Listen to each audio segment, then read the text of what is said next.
Hi, everybody. So happy to have you here today. This morning's lesson is going to be on Pourquoi tales, or our why tales, as you are learning in your online classroom. I'm going to be reading the story, Why Mosquitos Buzz in People's Ear by Verna Aardema. And we're going to learn the tale or the story behind why mosquitoes are so annoying. Now, there's a couple of things I want to review before we get into why tales and how these kind of came to be.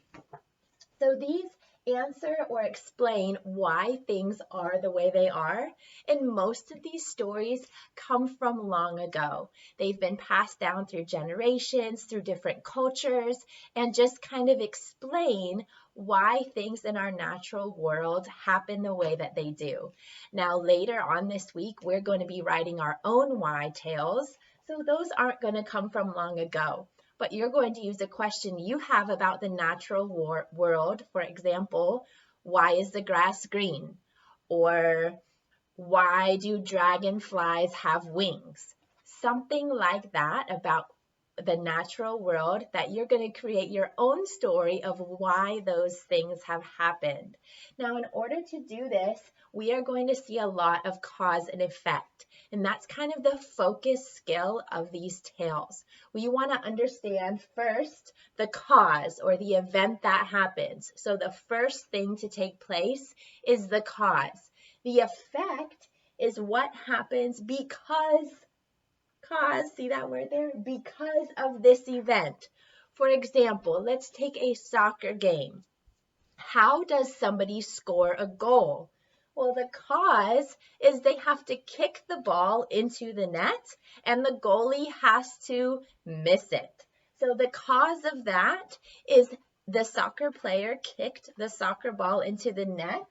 The effect of that would be they scored a goal because they kicked the ball into the net. So that's a very simplified version of cause and effect relationship, which we'll get more into when we read our story. Now, you're going to have to include cause and effect relationships into your why tale, because that's exactly what the why tale is saying. Why was this effect? Why did it take place? Why did it happen? Why does the dragonfly have wings? Why is the grass green? Because something else, another event took place. So our main focus, what you'll be able to do when you understand this skill fully, I can describe the sequence of events through cause and effect relationships in a story. Or you're going to be able to write a focused sequence of events describing those cause and effect relationships. Now, we've talked about sequence of events previously. Let me just review real quick. This is just the order that things happen in your story. And we've been working on focus in our writing, and we want to make sure those steps, like those how-to writings we did last week or the week before, that those steps are in an order that makes sense. So our sequence of events are going to go in an order that makes sense according to why things happen the way that they do. So we'll get into more of that as we read our book, and then I'm going to send you some questions to complete about the story to make sure you understand how those cause and effect relationships work. Okay, so let's get started with our tale today, Why Mosquitos Buzz in People's Ears.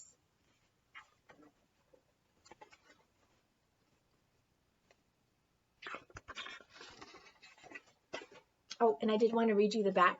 This folk tale is actually from West Africa, and they added in some humor in here too, explaining why mosquitoes do this. So this is a West African folk tale. One morning, a mosquito saw an iguana drinking out a water hole. The mosquito said, "Iguana, you will never believe what I saw yesterday." "Try me," said the iguana. The mosquito said, "I saw a farmer digging yams that were almost as big as I am." "What's a mosquito compared to a yam?" snapped the iguana grumpily. "I would rather be deaf than listen to such nonsense." Then he stuck 2 sticks in his ears and went off, meck, meck, meck, meck, through the reeds.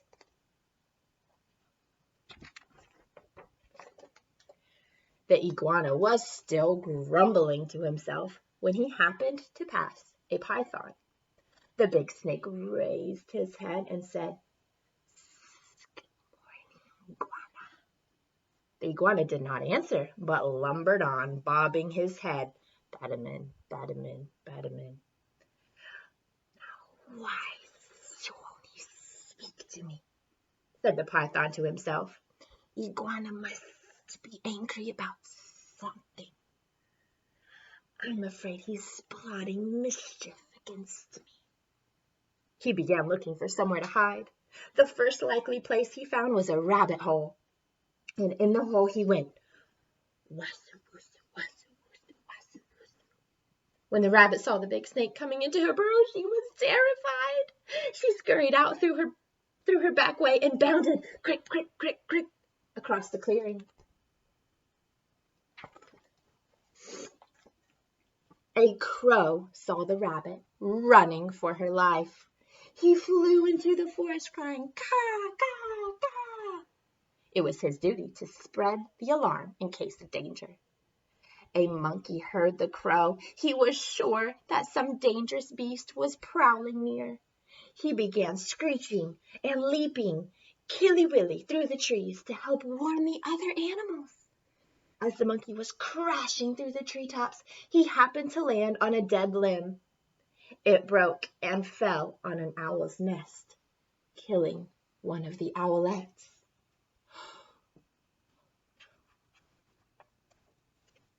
Mother Owl was not at home, for though she usually hunted only in the night, this morning she was still out, searching for one more tidbit to satisfy her hungry babies. When she returned to the nest, she found them, one of them dead. Her other children told her that the monkey had done it. All that day and all that night she sat in her tree, so sad, so sad, so sad.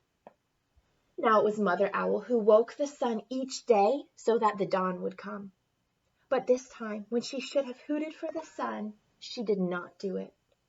The night grew longer and longer. The animals of the forest knew it was lasting much too long. They feared that the sun would never come back. Now, really quick, thinking about those cause and effect relationships, the effect right now is that the sun is not coming up to bring the dawn. Why is that happening? Because Mother Owl is sad and she is not hooting or making her call for the sun to come up.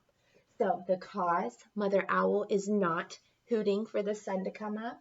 The effect is that the night is now lasting too long, and the other animals are starting to notice. Oh, poor Mother Owl. At last, King Lion called a meeting of the animals. They came and sat down, pem, pem, pem, around a council fire. Mother Owl did not come, so the antelope was sent to fetch her. When she arrived, King Lion asked, "Mother Owl, why have you not called the sun? The night has lasted long, long, long, and everyone is worried." Mother Owl said, "Monkey killed one of my owlets. Because of that, I cannot bear to wake the sun." The king said to the gathered animals, "Do you hear? It was the monkey who killed the owlet. And now Mother Owl won't wake the sun so that the day can come."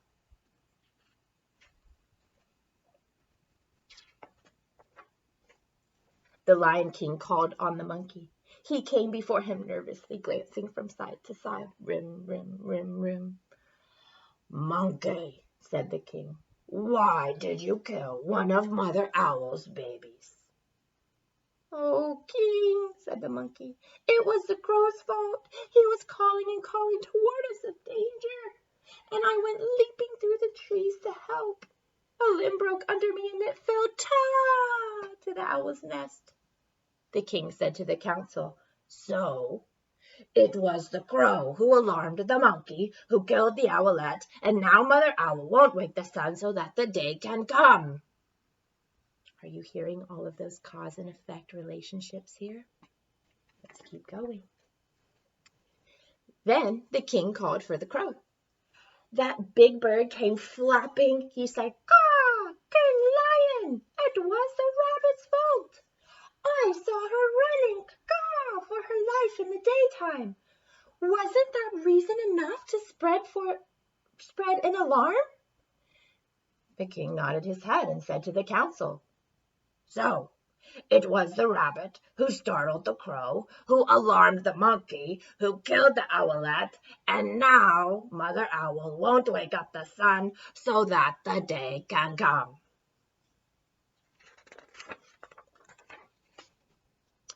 Then King Lion called the rabbit. The timid little creature stood before him, one trembling paw drawn up uncertainly. "Rabbit," cried the king, "why did you break the law of nature and go running in the daytime?" "Oh, King," said the rabbit, "it was the python's fault. I was in my house minding my own business when that big snake came in and chased me out." The king said to the council, "So, it was the python who scared the rabbit, who startled the crow, who alarmed the monkey, who killed the owlet, and now Mother Owl won't wake the sun so that the day can come." It's a lot of causes and effects. King Lion called the python, who came slithering past the other animals. "But King," he cried, "it was the iguana's fault. He wouldn't speak to me, and I thought he was plotting some mischief against me. When I crawled into the rabbit's hole, I was only trying to hide." So the king said to the council, "So, it was the iguana who frightened the python, who scared the rabbit, who startled the crow, who alarmed the monkey, who killed the owlet, and now Mother Owl won't wake the sun so that the day can come." Now the iguana was not at the meeting, for he had not heard the summons. The antelope was sent to fetch him. All the animals laughed when they saw the iguana coming. Badamin, badamin, badamin, with the sticks still stuck in his ears. King Lion pulled the sticks out. Plop, plop. Then he asked, "Iguana, what evil have you been plotting against the python?" "None, none at all," cried the iguana. "Python is my friend." "Then why wouldn't you say good morning to me?" demanded the snake.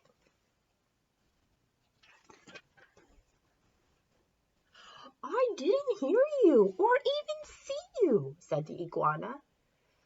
"Mosquito told me such a big lie, I couldn't bear to listen to it, so I put sticks in my ears." "Yes," said the iguana, "it was the mosquito's fault." King Lion said to the council, "So it was the mosquito who annoyed the iguana, who frightened the python, who scared the rabbit, who startled the crow, who alarmed the monkey, who killed the owlet, and now Mother Owl won't wake the sun so that the day can come." Oh boy. "Punish the mosquito! Punish the mosquito!" cried all the animals. When Mother Owl heard that, she was satisfied. She turned her head to the east and hooted, "Hoo, hoo, hoo!" And the sun came up. Meanwhile, the mosquito had listened to it all from a nearby bush. She crept under a curly leaf seam and was never found and brought before the council. But because of this, the mosquito has a guilty conscience. To this day, she goes about whining in people's ears. "Zee, is everyone still angry at me?" And when she does that, she gets an honest answer.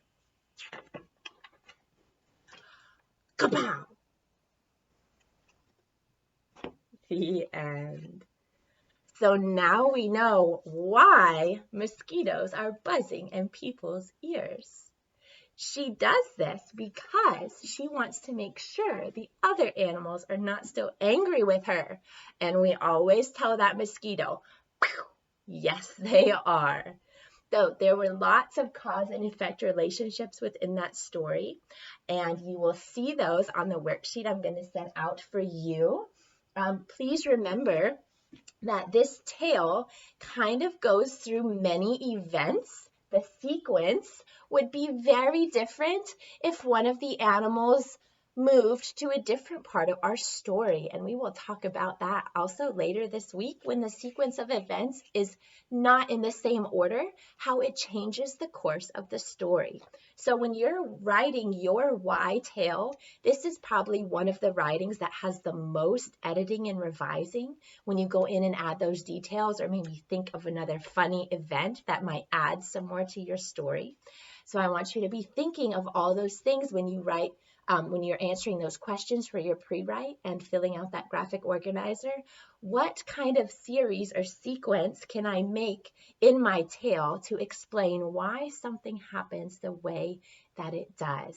So look for those questions I'm going to send you soon. I hope you enjoyed this story and you guys enjoy your week. Bye.